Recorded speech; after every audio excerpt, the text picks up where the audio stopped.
Hey, welcome back everybody. Welcome back. I'm Dave Guerra. This is Let's Have a Chat About Leadership for, what is it? Thursday, May 14, 2020. I had to look at my card. It's been a long week already.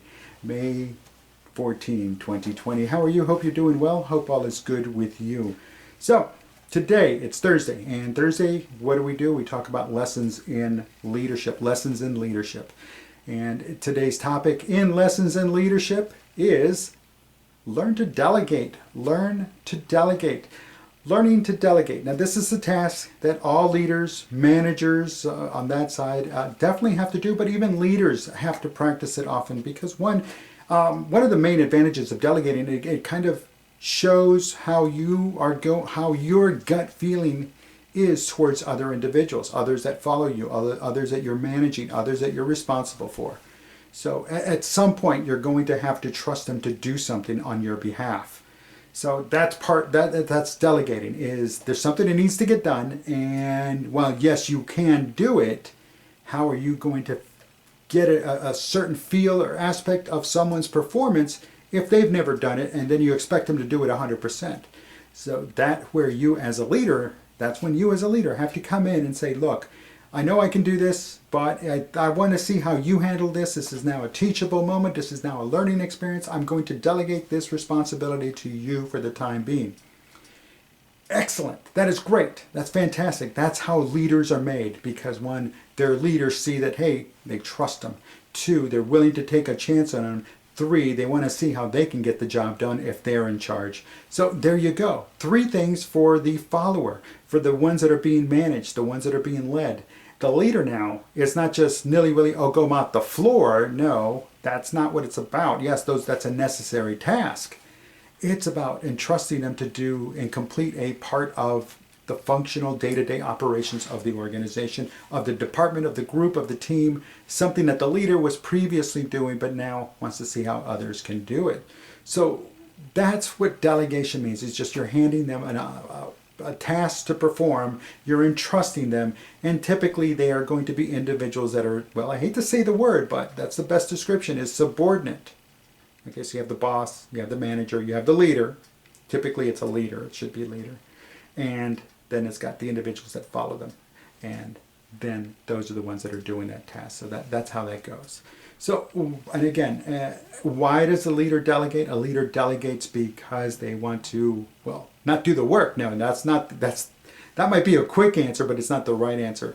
It's also an opportunity to see who can do the work, who is ready in their time and tenure with the organization or the department or the division or the group or the team, ready to take on more responsibility, ready to lighten the load of the leader to become a more effective leader, but also increase the load of those individuals that are ready to step up and handle more responsibility, thus in turn becoming better leaders.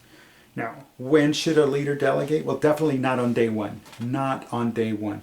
Now, of course, there are some leaders that will say, you know what, let's give you a shot. We're going to put you, you're the new person, and let's put you at front next week. You're going to run the meeting next week, especially as the new person. That way you get a feel for everything. That's a great idea. Run the meetings, pass that along, delegate that to other members of the team where they get to run the meeting. They get to run the staff meeting, the weekly staff meeting, or whatever. Or they go up to the director's meeting or the CEO's staff meeting, the leadership meeting, and you send representatives of your department just so they can get a feel of what it's like up there and what's going on at that level. See what I'm saying? Again, communicate that to ensure that you're creating and developing and fostering and honing the skills and the craft of future leaders, because you, as the leader, that is your job. It is definitely your job. So, as I said, in selecting the person that's going to be delegated to do the work, somebody who's ready. And as a leader, that's where I said earlier at the beginning, at the top of this, go with your gut feeling. You'll know as a leader who's ready for it, who's not ready for it, who's primed for it, who's overly anxious for it. And at some point you'll need to pull back on the reins, but also at some point you'll need to let go of the reins and see how they run, see how they do things. So again, it's kind of a guessing game. It's kind of a wait and see kind of situation, but it's also weighing the positive, the negatives, and you as an involved leader, you should know who's ready to rock and roll and who's not. If you're not an involved leader, then you're not a leader. You're not even a bad manager. Bad managers are always there micromanaging. You know, of course, yeah. Some say, well, if you're never there, how could they're bad managers? No, they're not even managers because they're not present. They're not present in that case. Bad managers micromanage. No leaders, no managers are never present, so they don't even deserve the title. And yeah, that does happen. So again, see the ability to know when that time also has to, when you can also launch that delegation. You know, keep an eye on what's urgent, what's important. That 4 quadrants, the 7 habits of highly effective people, the 4 quadrants. What's important, what's urgent, what's not important, what's not urgent, and then there's 4 quadrants in there. Again, use that to determine what you're going to delegate, what and when you're going to delegate. If it's something urgent and important and no one's ready to step up, or you're ready but you're kind of hesitant, no, finish up.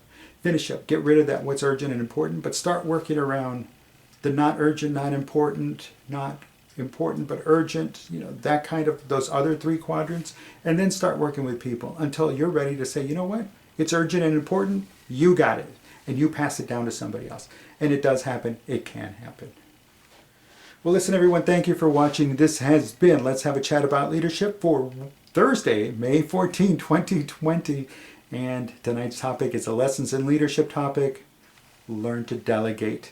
Alrighty, well, listen, have a great day, have a great evening. We'll talk to you tomorrow.